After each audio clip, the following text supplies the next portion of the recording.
my guy Justin from Purple and Gold for days. And we got a special guest with us today, Arif Hasan of Pro Football Network, formerly wrote for the Vikings, or actually on the Vikings for The Athletic and Zone coverage, and has been writing on the NFL for over a decade. Welcome in, Arif. Appreciate you tapping in with us, man.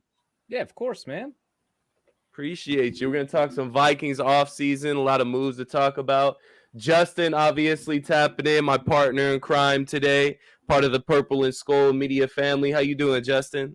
I'm good, man. It's that quiet zone between the start of free agency and up to draft time where you kind of just like, okay, everybody wants to give out a letter grade, even though, we're only 3 weeks into the semester. Like we have to have a final grade and stuff. And it's like, there's another part of the semester called the draft and round 2 of free agency. But no, we got to judge it all here now. But, it's a cool weekend. We finally getting some of the snow melted up here in Rochester, Minnesota. I can almost see my deck again. It's actually really, really nice to finally have above 30-some degrees. So it's cool, man. It's cool. Yeah, absolutely. So before we get started, Arif, I just wanted to ask you kind of something personal, just as far as the Vikings. Are you a Vikings fan, or you just wrote on the Vikings for a while? I arrived at the Vikings beat a Vikings fan, but I think once you're kind of in the press box for a while, it becomes kind of difficult. Yeah. Extremely difficult for sure. A lot of heartbreak as a fan, I'm sure. A lot of heartbreak as a fan, but. Justin, you mentioned that it's kind of a slow time for the offseason. I might have to disagree with you on that, man. There's been some talk swirling around with the Minnesota Vikings, and there's been, I guess, speculation of what could possibly happen or what does Kwesi have up his sleeve. But I'll ask you, Arif, this has been kind of a big topic, I guess you can say, is the quarterback position. I mean, every Vikings offseason is a big topic. every Viking, it's a big topic for the Vikings, right? Yeah, I know, right? So, what's your outlook on the future of the quarterback position as a whole for the Minnesota Vikings? Now, we heard Hendon Hooker, we've heard trade up for Will Levis, and the dream scenario of Anthony Richardson. I mean, what's your outlook just on the quarterback position for the Minnesota Vikings? I think the likely outcome of all of this is nothing. I think that nothing is going to change. Which could be a good or bad thing depending on what you think about Kirk Cousins, right? I mean, it's entirely that. It's Kwesi's only been a general manager for 1 year, so I've got no idea. I can't really read him or anything like that. So I could be wrong, right? They could make a move, but. I think the most likely scenario is that Kirk Cousins is the quarterback this year. That I think is going to happen 95% anyway, but 99% anyway. But that there's not going to be a clear, succession plan in place by the time the season starts, right? I don't think that that's going to happen.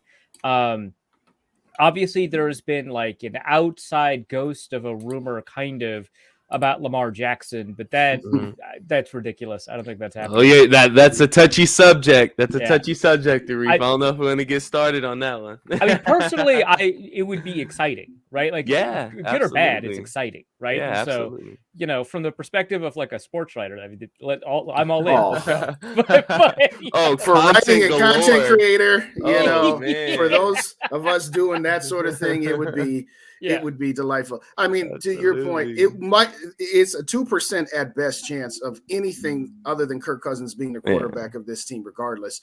It might have been a 5% chance, a couple weeks ago prior to the salary cap conversion of his roster bonus to a signing bonus. There was a soft deadline on with 2 additional void years because if you had done a trade prior to like the day one of the new league year, it would have only been a dead cap hit of $18 million of the remaining 48 of total cap charges that Kirk Cousins has. Now it being, a $38 million dead cap hit if you do it prior to June 1st, or still flipping 28.5 to next year if you did a post June 1st, plus then adding on Lamar Jackson's salary cap to this year. You'd have to do You'd have to do something like what the Cleveland Browns did with Deshaun Watson and make him play for like a $1 million cap hit this year. With the hope that the Ravens don't match, right? Like exactly. Part of that, right? You get a super easy cap situation, and then the Ravens are like, oh, it's a pretty easy cap. I can manage this. So I think there's that, but it would not shock me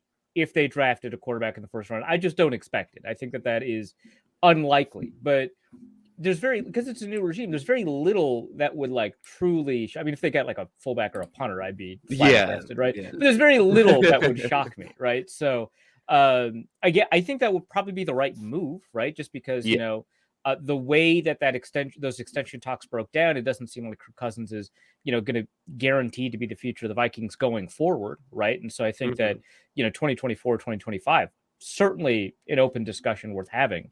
And with that in mind, it would make a lot of sense to, I know that there's been some talks about potentially moving up for Will Levis. Sure, why not? I know that there's been some talk about, if Anthony Richardson does happen to drop after all of this hubbub about him kind of vaulting up from number 4 to number 1 for some people. If he does happen to drop after all of that, going up and grabbing him, I think that would make sense. Hendon Hooker, I'm a little bit less confident in. And I say this as somebody who has become more and more open to the idea of being wrong about quarterbacks in the draft. I'm still pretty confident about what I feel about receivers. I'm still pretty confident what I feel about like offensive, defensive linemen. I feel like if we could get a handle on that. Quarterbacks, I feel like I'm learning new lessons basically every other year at that position. Yeah. So I could be wrong about Hendon Hooker, but based off, if you force me to give an opinion, I am not confident in this guy. This is a guy that I actually really liked when I was watching Christian Darrisaw when he was at Virginia Tech. I really enjoyed watching it, and then I noticed one of the Darrisaw games, he wasn't playing. And I was like, what's going on with that?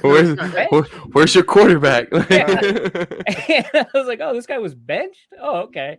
And then he transfers because he's not going to win the starting job, which sometimes, you get a Joe Burrow out of that. I'm not saying it's impossible, right? But, that's not a great sign, right? You have to overcome that. And then the Tennessee offense, the more I watch it, the more, it's kind of a fake offense, right? Yeah. I was looking at that too. Like you'll have receivers on one side of the field just kind of just run it out, just kind of run your guy out, and they don't run routes at all. And it's just, he's reading one side of the field. It's a quick slant or, the scheme is to read the corner. If the corner's in 3, then you're going to take, the curl down below or the flat down below. So they made it really simple. And that's my concern with Hendon Hooker too. And obviously the ACL and the age and all that. I think those all. But I feel like the timeline and the reason to draft a quarterback in this year's draft, and particularly high in this year's draft, I think it makes sense because the prospects that are coming out this year, outside of the top 2 in CJ Stroud and Bryce Young, the guys in Will Levis, Anthony Richardson, Hendon Hooker. I mean, even if you want to dig really deep for DTR out of UCLA, Dorian Thompson, Robinson. I like that guy. I don't know if he's a good quarterback, but his vibes are immaculate. Very, very Kyler-like as far as the way he plays. And I don't know how I feel about that because I'm not a big fan of Kyler. But I think the timeline and, like I said, the prospects and look, outside of the top 2, everybody else, it looks like they're going to have to get at least a year under their belt until they're going to be ready to start anyways. For sure. So we're in a position. And that would be true of like Tanner McKee. That'd be true of Max Duggan. That'd be true of Hendon Hooker and Dorian Thompson-Robinson. And there's these popular quarterbacks that a lot of the fan base are looking at, but we're forgetting about guys too, like Aiden O'Connell, which I'm not the guy saying we need to go out and draft Aiden O'Connell by any chance. But doesn't look like Justin is either. I don't know about O'Connell. But I mean, we don't know what this coaching staff is thinking. They could like a guy that none of us are talking about, and we're sitting here in the 4th round like we were, what was it, 2 years ago, and we drafted Kellen Mond, and we're like, huh? What?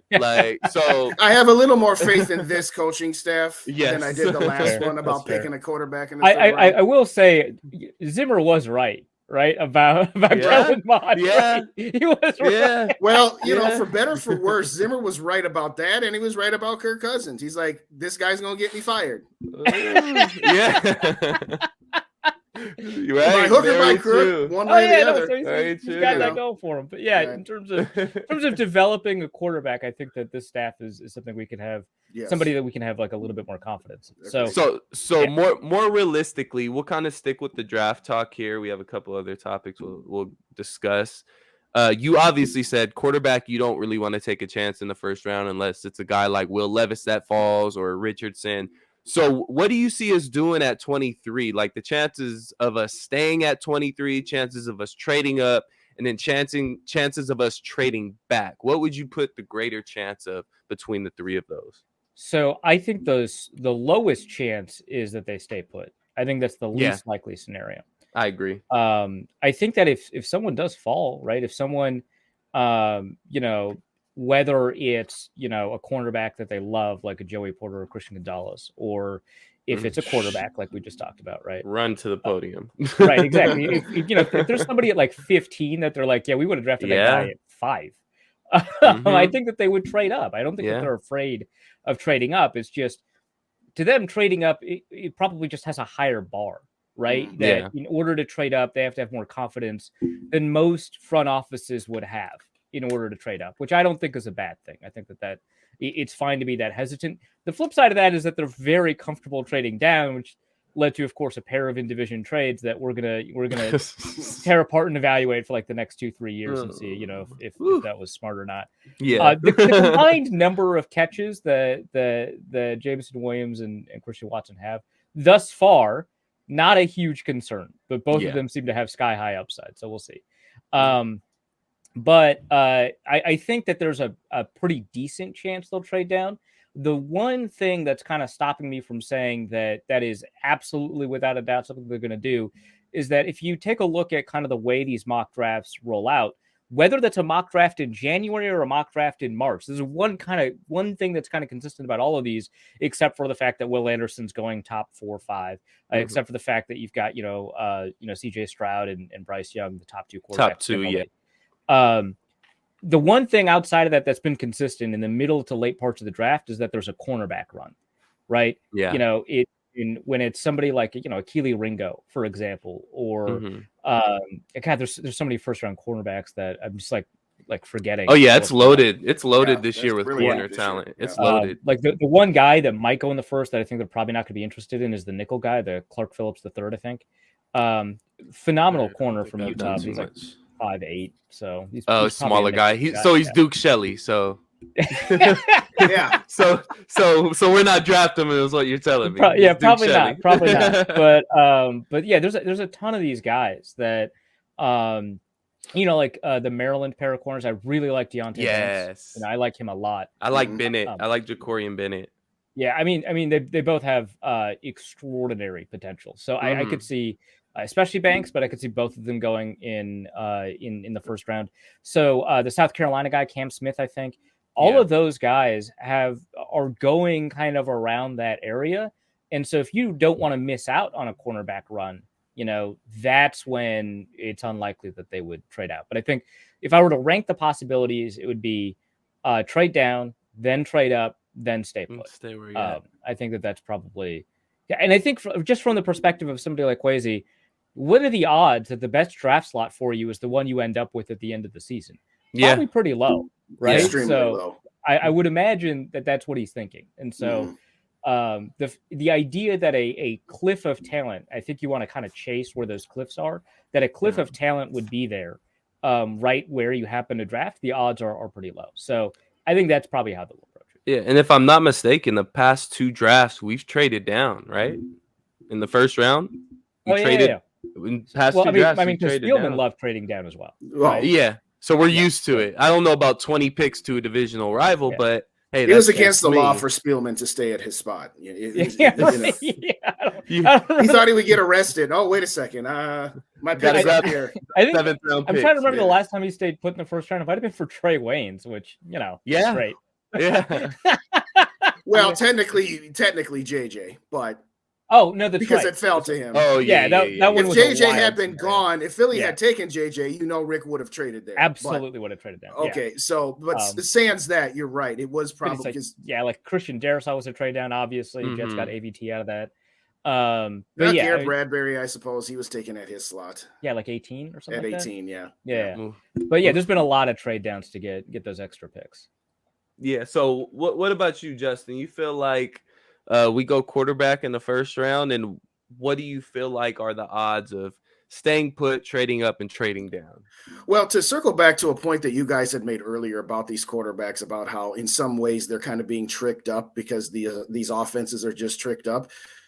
That's the case with just about anybody. I mean, technically, Laquan Treadwell was tricked up. He looked really, really good back in the day before his leg got snapped. I mean, I remember before his injury, he was just astounding. He was ridiculous. Yeah. But then when you really go back and look at his tape, it's just like, well, yeah, he's just so much bigger and taller, and those passes weren't all that good. It's just he went up and got contested catches because that's all he needed to do. So I agree. To me, I like Quentin Johnson. Yeah, I liken these quarterbacks to like going to a steakhouse. You know, you got your nice sirloin steak, you got your New York strip, your T-bones, your ribeyes, and it's like, well, I really like that ribeye, but it's a little too expensive. And I like that New York strip, and I like that sirloin, but it's like you want to always shift the price of one level to the next. I like Will Levis. I would take Will Levis in a heartbeat at 23, but I'm only willing to trade up and give up future first-round picks for somebody like Anthony Richardson, as an example. I think a great way to put it. I like Hendon Hooker, but I don't like Hendon Hooker at 23. If we did some trade backs, got one of those cornerbacks or one of those wide receivers, and then we found a way to get Hooker in the second round, I think would be a coup. I would. That'd be perfect. It'd be perfect. I'm not saying it's likely, but the stuff I said about how I didn't like Hendon Hooker, I would delete. Take him in the second, though. Yes. Trade back, take him in the second. I'm totally with you. I like his prospects. If you could get him in the second round after trading down and recouping some other value from that 23rd pick and getting another player along with him, I'm fine with it. I'm fine taking Levis at 23. I'm not fine taking Hooker at 23 for those reasons. But having said that, to me, I'm always thinking about, well, what's going to make this team stronger? What one player, the first player we pick, would make this team stronger? And to me, I'm still stuck. I'm trying really hard not to be stuck at if one of those top end wide receivers is available to be your to be Robin for JJ. I know it might not be the smartest thing to do. The smarter thing might be to trade back and recuperate some extra value. But if a guy like Trey Flowers is there, I'm sorry. If Flowers there, I want to take that guy. I mean, am I crazy for just being so focused on wide receiver too? I think that one of the priorities the Vikings should have in this draft is to grab a second receiver. And I think that means that they need to do that in the first 2 days. I don't know, unless it's a who's the other not 6 foot receiver, like 6'2" receiver besides Quentin Johnson? There's Tank Dell. Tank Dell.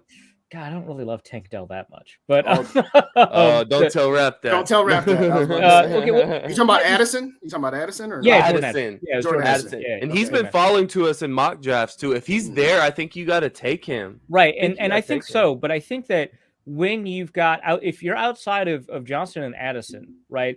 It's all slot receivers. This entire draft is slot receivers. It's like Josh Downs, Xavier Hutchinson, like you said, Zay Flowers, right?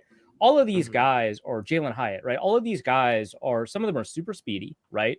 But all of these guys are like below 6 feet tall, and their play style, because sometimes you can get somebody like a Tyreek Hill, right? That's like 5'10" and can play on the outside. Their play style, maybe a little less for Flowers, but I think their play style, generally speaking, is best suited in the slot for who they are, how they play, in the way that they attack space. Like Josh Downs, especially, I think that would be true for, right?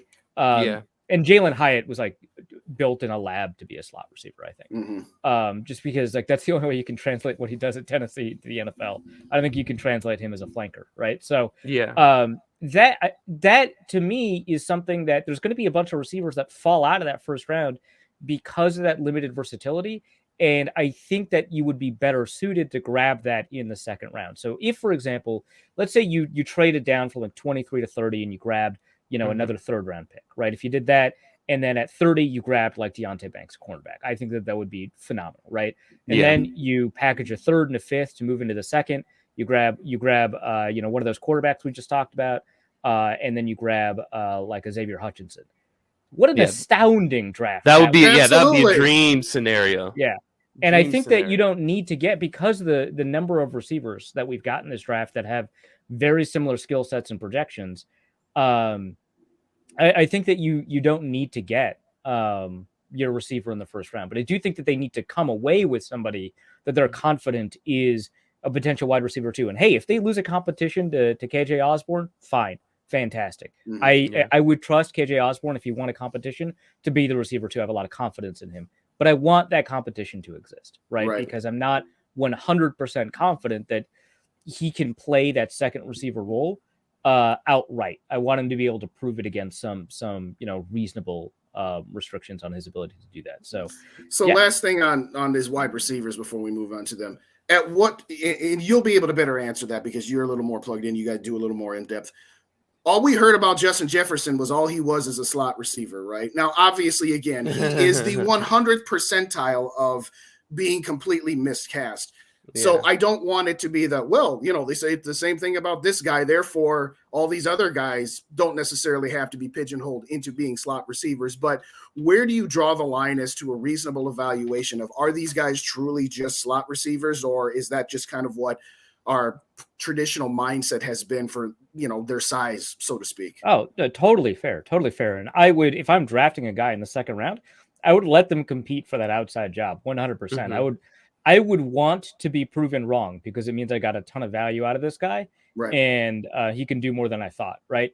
The difference, I think, between these players and Justin Jefferson and the way that we, aside from, what Justin Jefferson turned out to be, if we just talk about like college evaluation, right? I think that the difference is, for Justin Jefferson, a lot of that discussion was just because he played in the slot. Right. It's where LSU put him. And that was only his final year. The year before, he played on the outside. Right. But that year that he had at LSU, he was playing in the slot. That is not an evaluation based off of his traits. Right. It was not an evaluation about how does he do against press, which we didn't have a ton of information on that year just because he didn't see it that much. But, how does he do against press? What does his release package look like? How does he do when there's physicality? Right. What happens when there's a contested catch? What are the routes that he's capable of running? That was not a part of that argument, right? When people were talking about him as a slot receiver, they just said, hey, he played the slot. We don't know if he can play on the outside. It was not, I don't think that his release is very good in tight spaces. It was not, I think he can get rerouted really easily at the sideline. It was not, he has poor sideline awareness. It was none of that. It was playing the slot. These receivers that, like your Zay Flowers and your Xavier Hutchinsons and so on, a lot of them are playing on the outside in college because they're their team's best receiver, right?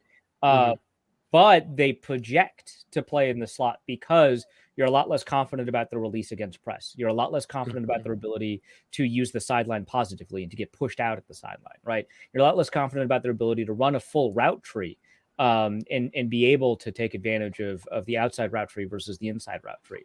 And it's traits-based projection, right? And so I think that there's something to be said about how we can be a little bit more confident that at least the majority of these receivers are primarily slot types than we were with Justin Jefferson, because that was a usage thing, not a traits thing. And here it's actually the opposite. Their usage was on the outside. And I think Josh Downs is almost exclusively played on the outside for North Carolina.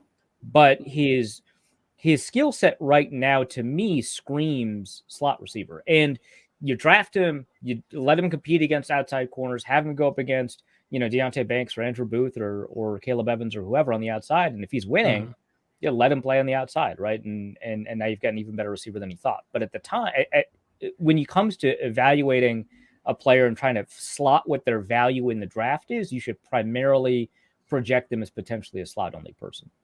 Yeah, I agree. I think with Justin Jefferson, it wasn't about his size. It was about what he put on film is pretty much what you're saying. That's all you could really go off of. We only saw him in the slot. We didn't see him outside necessarily because they had Jamar Chase outside. And I don't remember the other guy they had on, but I'm sure he's probably playing. He's also in the NFL. That's right. Yeah. That's what I'm saying. Yet another NFL guy. So obviously you got three deep, and you got Joe Burrow. Shockingly, they won the national championship. And nobody could touch them. They did all right for themselves. They did pretty good. Yeah. So I got to give some shout outs to everybody tapping in with us. Obviously, Rap over there at Purple Pocket Podcast. If you don't already, go give him a subscribe. We have Just Vibes always tapping in with us. Thank you, Just Vibes. Yogi always tapping in, active with the comments. Obviously, purple and gold for days, showing love. Go and hit that subscribe button for them. Dylan Dotson showing us love. Talking Skull, SK Day, and Arif in the house. Appreciate you tapping in, Dylan. And then who else we got? In the Zone podcast. What's up, Zone? In the Zone podcast. Go and give them a subscription as well. He's always tapping in with us and showing us love. So we appreciate you guys. But this is my next topic, man. This is kind of a touchy one as well outside of the quarterback position. And it's a very interesting one. And that's the Dalvin Cook situation. Now, obviously, he's owed $14 million, or his cap hit is $14 million, give or take, this year. And we decided to re-sign Alexander Mattison to a 2-year deal. So what's going on with Dalvin, Arif? I mean, we just know what we know on the surface. What's behind the scenes, if you know anything? What's going on with Dalvin? So, I mean, I don't know a ton behind the scenes. I do know that Dalvin Cook is not really budging on potential renegotiation. So it's either, take me as I am or trade me, I think is kind of the message. And, the Vikings don't have to do that. But, I think they prefer to be able to find some value out of that. I think that the last thing they want to do is like cut him and only save $7 million against the cap or something like that. So when they re-signed Mattison, I didn't think that was necessarily the end of Dalvin Cook or anything like that in Minnesota. But I did think, you re-sign him to, was it like $3 million a year or something like that? Yeah, 2.5 to 3, something like that. Yeah, right around there. It wasn't much. It very much felt like that's kind of what you pay a committee back, right? Like that's like, hey, we brought in Alexander Mattison, he's going to be our Latavius Murray, now we just need to bring in like our Mike Boone or whatever, right? Like that, I think it feels like, and you've got like a pair of them, right? You got Kenny Nwangu and you've got Ty Chandler. Both of them can play a complementary role to what Mattison does. And so it very much feels like, that there is a backfield that they're willing to work with. But the thing is, the Vikings have talked a lot this offseason about how important the run game is going to be for them this year. We have seen a lot of analytically minded front offices emphasize the run game. Cleveland, I think, is a big example, but the Ravens are another big example. And so, you've got these people on the sidelines that talk a lot about analytics and how important it is to pass versus run. And then you've got like the teams that are actually analytically forward and say, well, running works sometimes. We got to figure out how to make it work, but it's definitely helpful. And running has become more efficient over the past couple of years because teams have sold out against the pass. They put more defensive backs on the field. They're less likely to put those additional defensive backs in the box, right? So you got light boxes, and you're +1 in the running game a lot of the time. So it's become more efficient, but the Vikings are not more efficient. They're like 28th in the NFL in expected points when running the ball. And so there's been a lot of emphasis on improving that. That's why they signed Josh Oliver, right? The whole reason is they were quick to do that. Yeah. And they didn't care what you thought about it, right? At all. We're gonna pay him too. We're gonna pay him too. So the whole deal is to improve the running game to help out the passing game, right? Because they're saying, hey, Justin Jefferson's getting doubled a lot, and there's 2 ways to handle that. One is to throw to a receiver who's not doubled, or it's to run the ball, because when you double a receiver and that receiver goes downfield, now you've taken 2 guys out of the play. Let's run the ball, right? So I think that's going to be kind of an emphasis. And so with that in mind, does it make sense to really move Dalvin at a cost? I don't know. If you can get him for a 3rd round pick, I think that would be good, right? Take it and run. Take it and run. But because the team that would trade for him would, I think, take on like $7 million, $6.8 million or something like that in cap, and the Vikings would have 7. And I think that would be a pretty good deal for that team. The issue, of course, is, is probably difficult to gin up a market for him because of the surgery that he had in the offseason. They probably want some closure on what that looks like for him.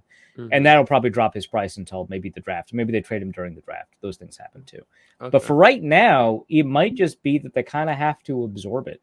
And so the 2 biggest, I guess 3 biggest dramas were, if you include Adam Thielen, but the 3 biggest questions or dramas were like Zadarius Smith, Dalvin Cook, Adam Thielen. Adam Thielen, that's been resolved, right? Yeah. Za'Darius Smith, it doesn't look like that's getting resolved. I'm not 100% confident. Who knows what's going on there? I mean, like I have some idea, right? It's that Za'Darius Smith signed a deal with low guarantees with the expectation that this would essentially be a prove-it deal, but it would look good on paper, and that he would be able to negotiate a new deal after he had a really great season, and he had a really great season. And so I think that that's just part of it, is that his understanding was that this would be functionally more of a 1-year deal. It's not. And the Vikings love the price that they, yeah, right. Yeah. It's like, oh, we can have you for, yeah, you proved it. Right. Now yeah. we can keep you on that bogus second year. Yeah, exactly. And so, I mean, he was fantastic last year. The Vikings for the first half. Absolutely. So, yeah. First half. So, I mean, I think that, as his sacks have dropped off in the second half of the season, his pressures were still relatively consistent. So I thought that he played pretty well. Luckily, the Danielle Hunter in the second half of the season really took off. And so he kind of had like a little bit of a balance there. But, great. They want that player. And so it doesn't look like he'll get that release. It sounds like, there might have been some possibility of a trade, but, they weren't going to commit to losing value on a guy that they have under contract. And so, yeah, I think that I think that the only real kind of one I just don't know about is the Dalvin Cook one, because I could totally see them rolling into the season with a $14 million cap hit on a running back that they kind of don't want, right? And building around the potential of Madison and Chandler and Nwangwu. Yeah, and kind of.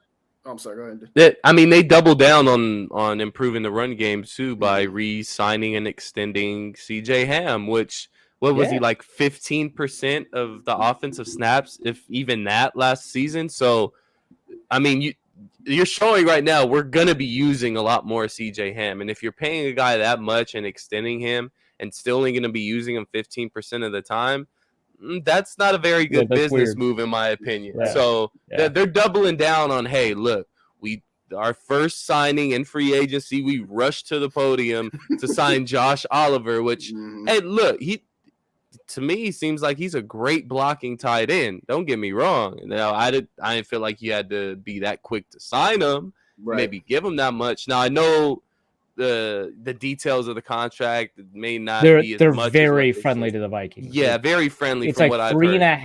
3.5. Year one is the cap hit. Year two, the cap hit is closer to 7. It might be 7 outright, and then year 3 is a fake year. And that one's like 10 million. So. So it's really a 2-year $5 million deal. Oh wow, which that's nice. Really kind of what it is. So it's a lot of incentive based, or is it more like signing bonuses? Well, it's just that all of that extra money that everyone's worried about is in a third year that's just not going to be. It's not going to happen. Okay. Right? The Vikings are not going to pay him $10 million. And he's not going to want that deal either, because there's no guarantees. In that third year, and so it's just going to be renegotiated to whatever makes sense for them from the market perspective. So it's really a 2-year $10 million deal, which I think that sounds a little bit more reasonable. But yeah, the thing with I remember when Oliver was signed, a lot of people were like, "Is that it for CJ Ham?" And I thought that was a pretty reasonable question. But after the first kind of 48 hours, right? I've got an episode that's titled "The First 48 Hours" of the Norse Code podcast. It's about this. After the first 48 hours. He's safe. If they don't do anything right away, he's fine. And so they didn't, and I knew that he was going to get extended, and then he did, right? And so, I think that they're really excited about the versatility that he provides. Obviously he's a fullback, he's a blocker, and that's primarily what he's going to do. But they like his ability to catch in space. They like his after catch capability. They think that he's relatively athletic for a fullback, which. Yeah, it's mostly true, right? He's no Kyle Juszczyk, but I think compared to a lot of fullbacks, he's pretty good. Yeah, right? I would say he's a top 3, top 5 fullback. Top 5, I would agree with. I think that there's a tendency among fan bases to think that their own fullback is the top fullback. Of course. Like you ask a Ravens fan, and they're like, Patrick Ricard, the 300-pound fullback, he's the best one, right? You ask Chiefs fans, are like, Mike Burton, he's the best fullback. Yeah, right? Exactly. And so it's tough sometimes, right? In 1998, Charles Evans was the greatest fullback in the league. People are saying number one Pro Bowler. Yeah, exactly. Yeah, right. Yeah. Well, and you know, I think the only fullback that didn't receive that was Nafahu Tahi. I think everyone. Exactly. We never thought he was the best. But, oh man. You know, I think his leadership on special teams is probably another thing that they're going to throw. Yeah. CJ Ham? Oh, absolutely. Yeah. No, he's a special teams captain. I think that was earned for sure. Plus, he's out there on basically every unit, including like kickoff return, which is great. Right. I think that they really value the special teams component, like you said, but I think that they like that they can line him up in line, they can line him up in the backfield, they can run the ball with him on 3rd and 4th and short, or they can have him, you know, catch the ball, right? Like, which not every fullback can do that, right? So I think that, you know, Mike Tolbert was a really good fullback, but he was not a pass catcher, right? Yeah. So you know, I think that there's some value in that. Plus, it allows you to be really multiple in the way that you approach an offense. Because let's say you line up in like 22 personnel, right? So the only receiver you have on the field is Justin Jefferson, right? Then you've got Dalvin Cook. Let's say he's still on the team. You've got CJ Ham, and then you've got Josh Oliver and TJ Hawkinson, right? They're putting out their base personnel. I mean, they might even do like a jumbo, right? They might put out they might have like a 5-3 where they've got 5 people at the line of scrimmage. They've got 3 linebackers because they expect you to run the ball. Maybe it's 3rd and short, and then you know, CJ Ham can line up in the slot. TJ Hawkinson can split outside. Josh Oliver's probably still in line as a tight end, and Dalvin Cook is a receiving threat. Suddenly, you've got a pretty reasonable group of pass catchers that can probably win against a 5-3 set that is designed to stop the run because there's 2 corners and a safety. Okay. Great. Two of those guys are going to have to deal with Justin Jefferson, right? And so now you've got a linebacker whose only job these days is to stop the run up against TJ Hawkinson, right? Or up against CJ Ham. And now you've got probably somebody open that can catch the ball. So I think that they like that kind of versatility in certain situations where they can put CJ Ham on the field and not have to commit to necessarily running the ball, but primarily the idea will be to run the ball. Well, yeah, they're going to run the ball to CJ Ham. Can we at least not line up in shotgun on 21 just once in a while? Is that too much to ask her? No end arounds with CJ Ham. Yes, no end arounds. We got 7 options on an end around, and CJ Ham is number 7, and we do that. Get it to Rager. Get anybody but CJ Ham on it. You say that, but then Josh Oliver's going to get it, and you're all going to get mad. He's actually really fast. I'll be honest. Oliver's actually pretty fast. Yeah, no, but to your point, to my knowledge, he was actually a really good pass catching tight end coming out of the draft. Yeah. So in college, he was a receiving only guy. You know, and be able to block. Let's also take into consideration that, you know, we could say we love Lamar Jackson, or you could say you hate Lamar Jackson, but we can all say Lamar Jackson has struggled to get the ball to his receivers the majority of the time, you know, regardless of how much you love him. But so I can't necessarily say or put that much weight into Josh Oliver's pass catching abilities when I saw him do it in college, but then he went to an offense that's obviously a run heavy offense. He's a great run blocker as a tight end, but they necessarily haven't given him the opportunities to be a pass catcher. I'll say this about that. So when he was drafted by Jacksonville first, and then he went over to Baltimore. Yes, that's right. That's right. Which, like, I don't know if I trust Urban Meyer to build an offense for his players. So well, yikes. So you know, you could say something about that. In Baltimore, Josh Oliver was the 3rd tight end, which is another reason that people were mad that the Vikings, you know, quote unquote, spent so much money on him. Because if you could choose between like Mark Andrews and Josh Oliver, like who are you picking? Very true. Very true. Very true. And so when they're throwing the ball, it's Mark Andrews out there, right? But they do want to, you know, mix in, you know, their other tight ends, right? And I forgot who the 2nd tight end was. Might have been Hayden Hurst some years. Isaiah Likely.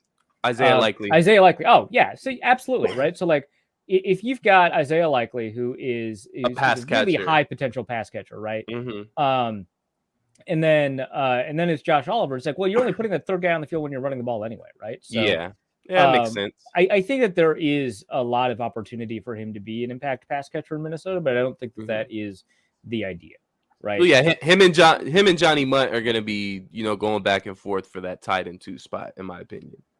I think he's I don't think Johnny Munt's got much of an argument. No, I like Johnny Munt. I'm a Johnny Munt fan, man. I don't think he's done anything wrong or anything bad. It's just steady pay a guy, $7 million a year. I guess I was saying it's really $5 million, but yeah, you give him that contract, right? I don't know if Johnny Munt's got an argument. He better be getting some playing time, right? Yeah. When you're one of those guys that just kind of does all the dirty work here and there, your expectation level should just be, hey, I'm just a guy that does the dirty work. Yeah, exactly. Yeah. Couple more shout outs. Too Evil to Hope tackled it. He's shooting us some questions. I'm gonna get to those right now. Shout out to Darrell Madison, Alexander Madison's father. That's my boy right there. Family tapping in. Appreciate you, my guy. Glad your son is back with us. Yes, sir. I'm glad for sure. We got plenty of more partying to do for those away games.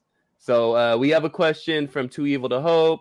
If the Vikings don't draft a quarterback or wide receiver this year, what do you think their plan is? I think Too Evil to Hope is referring to the first round or maybe first 2 rounds if we don't draft a quarterback or a wide receiver.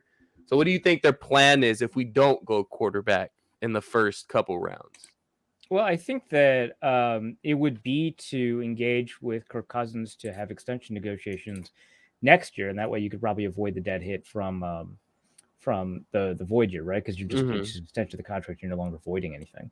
Yeah. You will still have to absorb the every year cap hit, but that just becomes normal. So I think that their plan would be KJ Osborne's wide receiver 2. We're going to go heavy personnel a lot more often, so having an additional receiver is not going to be all that important, relatively speaking. They're still probably going to get a receiver in the 3rd, 4th, 5th round that they're going to want to have compete with Osborne. And they'll give Jalen Reagor some opportunities. I don't know how you feel about that, but that is the table, right? I don't know, man. Every time we gave that guy a chance, man, something bad happened. Outside of that Chicago game with the end around. I put myself out there for that guy. I was just like, he needs to be wide receiver 3. And that didn't go over. So I try to predict a touchdown for him every week. just come on, man. Yeah, just get in there. But yeah, I think that the plan would be to have a 3rd, 4th, 5th round guy along with KJ Osborne and play primarily out of a 2 receiver set, and then hope that next year you've got the ability to extend Kirk Cousins long term and to kind of bring all of that together, right? The reason you're not drafting a quarterback or wide receiver is because you're drafting somebody else, right? Like the team is going to get better in a different way, and I think it would be defensively, right?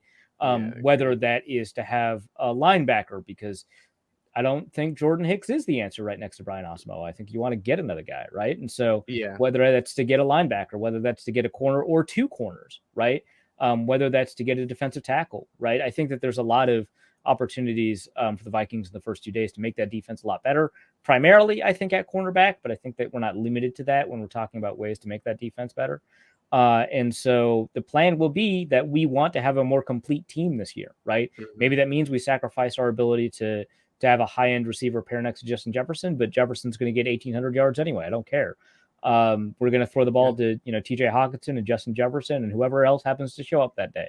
And then we're not going to allow 28 points a game or whatever. We're going to try and keep that down. And so I think that's the plan. The plan is to have a much better defense and to have the offense continue to perform at a high level without a secondary receiver. Were you shocked they didn't bring Duke Shelley back or didn't make it happen? So you just had to bring it up, didn't you, Justin? We got to rip the Band-Aids off. We ripping Band-Aids off. If you take a look at some of these guys that again, really phenomenal stories, all credit to Duke Shelley, but if you look at some of these guys that get signed off another team's practice squad, play I don't know if limited snaps is the best way to characterize it, because Shelley legitimately just beat out Cameron Dantzler, right? Yeah. But like who also got cut from right? Yeah. But like played like 4 or 5 games worth of snaps and played at a really high level, but from a traits perspective, you don't really project it, right? Seeing how they perform the next year, typically it's not actually as much as fans kind of want, right? Like that's like a Charles Johnson's a pretty decent example of a guy that was kind of like that, right? Or like Josh Robinson had 1 year where he was outstanding for like 6 games, right? And he was like a top 10 corner for like 6 games, right? Marcus Sherrills, whenever he played really well, and I think everyone was always surprised, and I think that's fair, right? And it's like Kelvin Benjamin's 6'5". What are you doing? How are you winning? Right? Like that kind of thing, right? But the Vikings, to their credit, were never like, that's the answer. Yeah. Right. Yeah. I think it's the same thing with Duke Shelley, where they're like, we'd love to have him back. Absolutely, we'd love to have him back.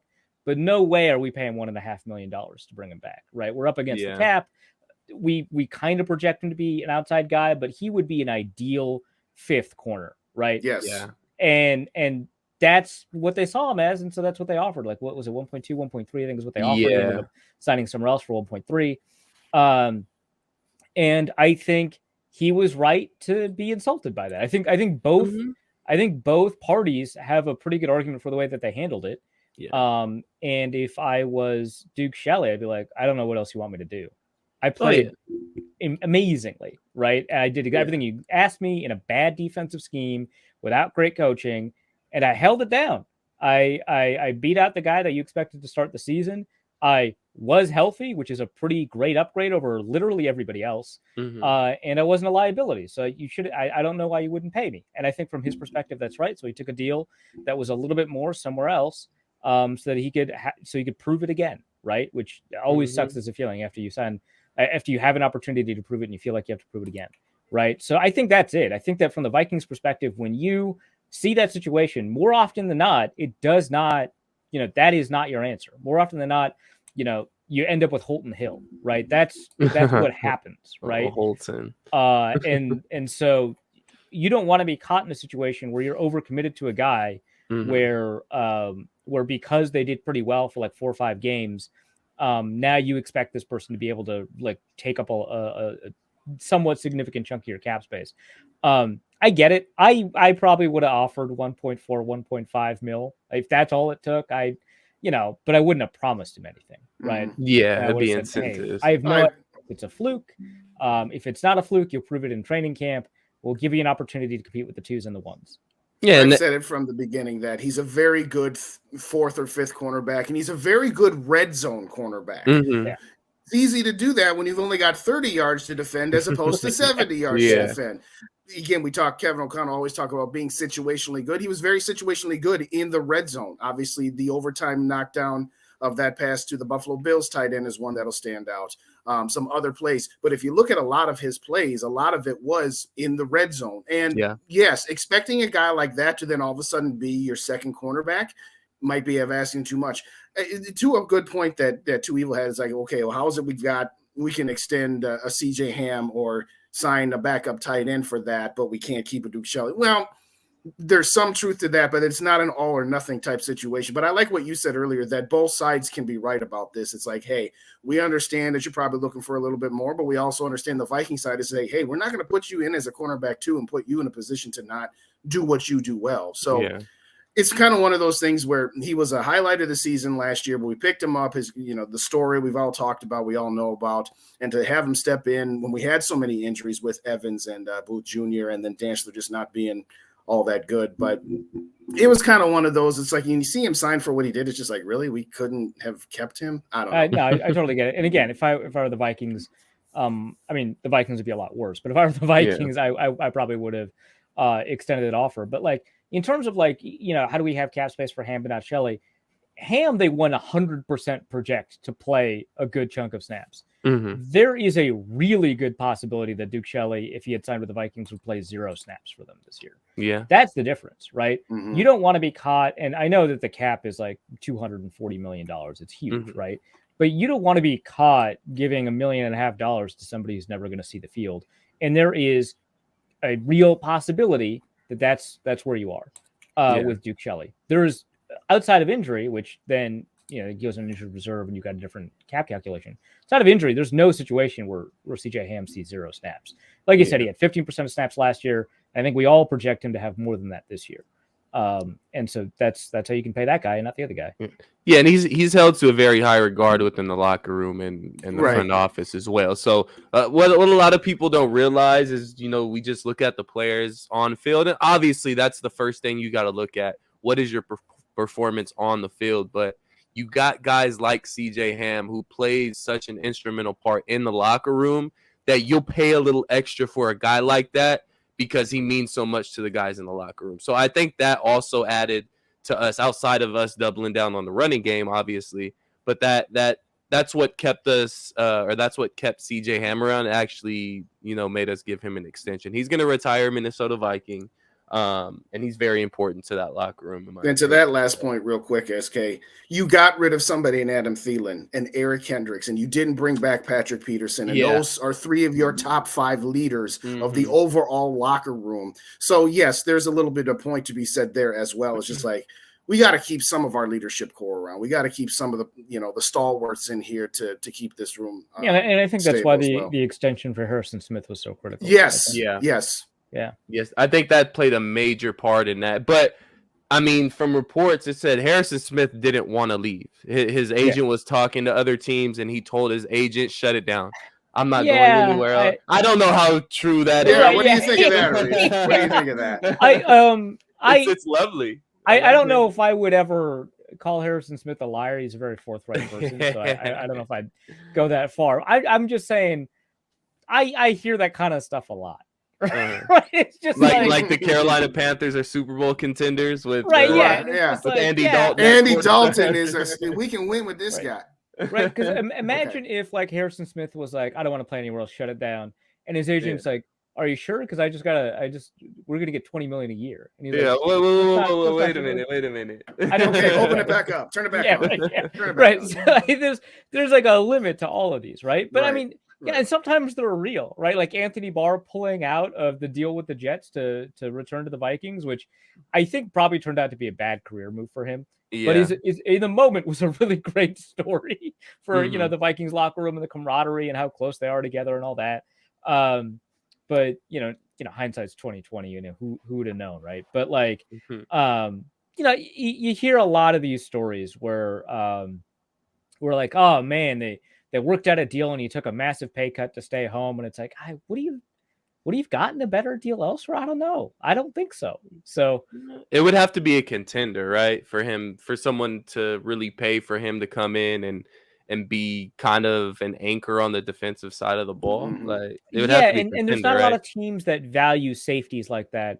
And the teams that do have safeties, right? Like the Ravens are a good example of one of those teams. Like remember when they picked up like Eric Weddle when they had a number of injuries. But they had so many safeties that they traded away Chuck Clark, right? And Chuck Clark's a good player. Yeah. And so they which I think he went for like a 3rd-round pick, so that makes sense.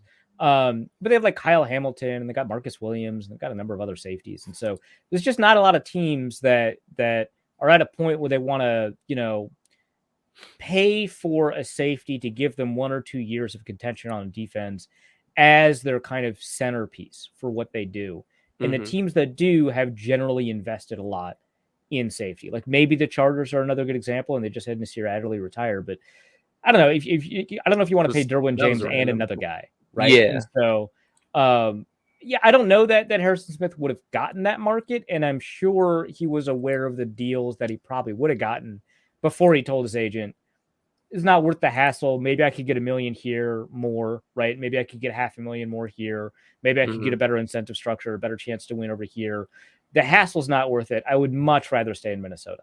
That I 100% believe. Yeah. But I wouldn't believe that if like someone was like, I need $20 million a year. Shut it down. No, I want that 20. Purple and gold, baby. It's like his hobby is like having and flying airplanes. He could figure out how to use 20 million, Right. All right. So we'll take one more question, and then we'll cap it off with a little draft prediction from all 3 of us. So I'll get your kind of outlook on that. But another question from Too Evil to Hope. He's been hitting us with some good questions today. He said, will Arif be mad? This is a personal for you, Arif. Will Arif be mad if the Vikings move into the teens to draft Levis? I don't actually have anything against Levis. I think the only things I've said about him are that it would be very funny if the Panthers used their number 1 overall pick to draft him. Absolutely. That would be hilarious. Absolutely. And I don't think he's a top 2 quarterback. And I think that if you could make the argument for Anthony Richardson, I think it'd be much more difficult to make the argument for Levis. But I wrote a piece for all 4 of these quarterbacks, the case for them to be picked number 1. There are arguments, right? I do think that he is a good first-round type quarterback. And I do think the Vikings should invest in the quarterback position long term. and the teens are an okay place to draft a guy like Levis. They're not amazing, like you said, 2023. That's a little bit better, but the teens I think are fine. I would not want them like moving up to 18 to draft him. Fantastic. Moving up to 9 to draft him, I think that would be a huge mistake. Yeah, right. You move up to 9 to get Richardson, not Levis, with all due respect. And so no, I don't think I'd be mad. I obviously have to look at the compensation, right, for me to get a full understanding. And I think that the Vikings have a number of holes that they need to address if they want to compete now, and they've basically signaled that they want to compete now. Otherwise, I think it would have been easy to offload like Zadarius Smith, or right, they wouldn't sign Marcus Davenport to a 1-year contract, right? So I think that they do want to compete now. And in order to do that, there's a lot of holes that they have to fill. So if they sacrifice the 2nd and 3rd round to move up into the teams to draft Will Levis, that would be a very confusing signal to send. And I want to know how they intend to address the fact that there's like 2 cornerbacks in the room. That seems like seriously. An important thing to resolve. Byron Murphy and right, that's pretty much it. Like Byron Murphy and the giggle, like. And I like what Caleb's put together, but it's just, again, it's like a Duke Shelley thing. It's like, I don't know if I trust it. Right. Yeah.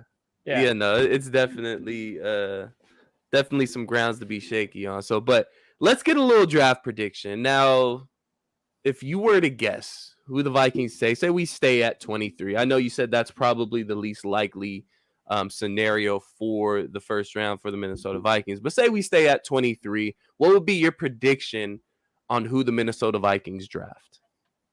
Well, I said his name 2 times already. I'll say it a 3rd time and make that my prediction. Deontay Banks, cornerback from Maryland. I just like him. Him. He doesn't have many interceptions. I think it's like 1 or 2 career interceptions. But every receiver, because he shadowed at Maryland, every receiver he shadowed had like the worst day of their season, right? He did a phenomenal job shutting people down. His athletic testing is out of this world. He's got really good, I wouldn't say great, but really good length. And he kind of fits the parameters for the kind of cornerback the Vikings seemingly want to draft. Again, it's difficult to tell because, the 10 split was so important to Kwesi, but is it going to be important with Brian Flores being the guy? But, getting a guy that can play off-man coverage or press-man coverage seems really important for this defense, the way that it's evolving. So that's my guess. Okay. That wouldn't surprise me one bit. Deontay Banks, and I wouldn't be mad at it at all. What about you, Justin? What do you think? Well, to Zone's point, he just put up, and I had that thought in my head regardless before he even put it up there. It's kind of a tried or true thing right now with the Minnesota Vikings is taking a cornerback in the first round. I think if you look at the last 10 years, there's at least 7 of them at least where, and now granted, there were years we had multiple first round picks. So, take that for what it's worth. I think if the restriction is that they are staying at 23, they're not moving up or down, then I would imagine it would probably be a cornerback of some sort. I'll say 75% chance that it's a corner and probably 20% chance that it's a wide receiver. Not to go, no interior defensive line, no Cansey. If Elijah Cansey's there, that's a different conversation. I just don't think he will be. But if it just may not be a fit. That's the key. Yeah. And to just move it along here, I think if it's going to be at 23, I think it's most likely going to be another corner, regardless of the fact that that's just kind of the boring same old thing that we've done for years most of the time. I mean, we said every draft season, I think we're in a position to draft best player available. Like draft best player available. Let's go out there and draft Bijan Robinson. Like, yes. No. When's the last time the Vikings drafted a player not at a position in need in the first round? I guess Lewis Seen, right? But before that, was it imperative that they took Jefferson to replace Diggs, or again, it was one of those? You had to go receiver. You had to go receiver there. So I don't think, and I do believe the Vikings were genuine when they said no, regardless of position, he was our best player available. I believe them. In that instance, it's kind of hard to argue. Peterson? Would it be Peterson? Peterson, yeah. And Spielman that was like his first year as I shouldn't say full-time GM because that was the triangle of authority. Yes. But his first year being in charge of the draft is maybe the best way to put it. At least with the first round pick. And so Peterson, because Chester Taylor's like a 1,200-yard back. Was Percy Harvin really in need when they took him in 2009?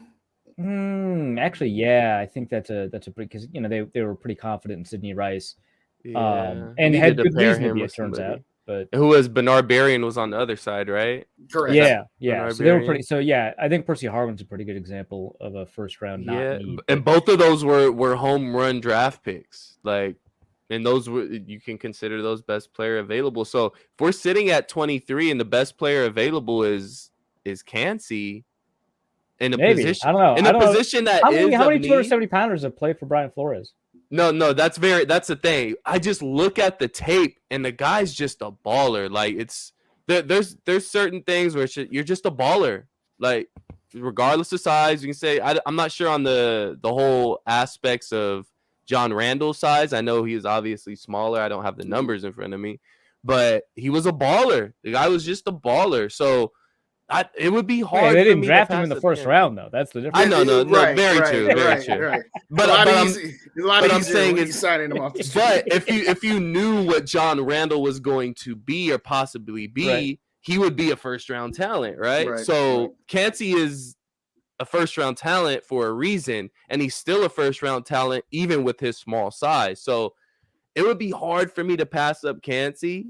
But cornerback is such an extreme need for us right now that it's just, unless you find a way to trade back somehow, and I know we're not talking about trading up or trading back, but you got to go corner here. So I'm going to be, the boring guy and take the boring route and agree with the Reef here. I think we go Deonte Banks too. I just think the way the draft is going to fall, unless a cornerback falls. But yeah. If Joey Porter's in striking distance, please. So you would trade up for Joey Porter? The two I would trade up for are Gonzalez and Porter. Okay, so not the cat out of, was it Syracuse or Illinois? Witherspoon. I like him. I don't know if I'd trade up for him. Now, if he fell to 23 and it's him or Deonte Banks. Oh yeah, take Witherspoon. Yeah, I mean, Witherspoon over Banks. I wouldn't hate either pick, right? I think there's enough question marks around Witherspoon where if they picked Banks, I'd just be like, I guess those question marks are probably a bigger deal than I thought. But if they picked, pick him. So how far did one of those two guys got to fall? You got to fall to 12. You got to fall to 17. Where do you find that? Okay, now they've fallen far enough to where we're interested. First one's coming off top 8, top 7. First one's coming off for sure. Yeah. 17 is a pretty reasonable move, because it's up like 6 picks or something like that. 12 is a long way, which I guess the Lions did it right, but the 12 is a long way. Hey, if we trade Kwesi to somebody and then make the trade for the cornerback, and then trade him back. We'll do 3 trades. If you could trade up 20 spots and give up the compensation that Detroit gave up, we would do it in a heartbeat. We'd forgive Kwesi for being on the other side of it last year. We'd let it go at that point. We still ain't let it go. So if that's what you get out of that trade up to 12, 100% I'd trade up to 12 for Porter or Gonzalez. Okay, cool. We got a lot of great info and a lot of great tidbits here from Arif Hasan from Pro Football Network. Be sure to go follow him on Twitter at Arif Hasan NFL.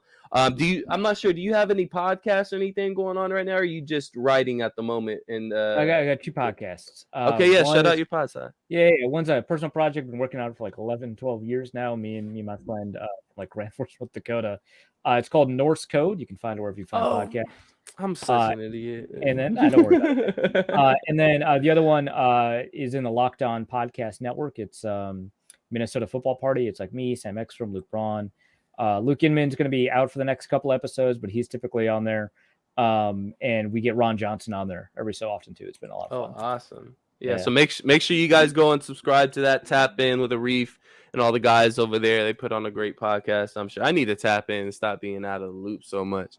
But again, man, we appreciate you for tapping in. We know you're a busy guy. You gave us a lot of good info today, and I'm sure we'll get together again before the start of next season and talk some more Vikings football, man. So again, we appreciate you. Everybody else tapping in, be sure to hit that subscribe button on the Purple and Skull media page here on YouTube and as well on Facebook. Follow me on Twitter at SK_NFL and hit that subscribe button for Purple and Gold for Days on YouTube and then as well on Twitter. I think it's JDay_24, right, Justin?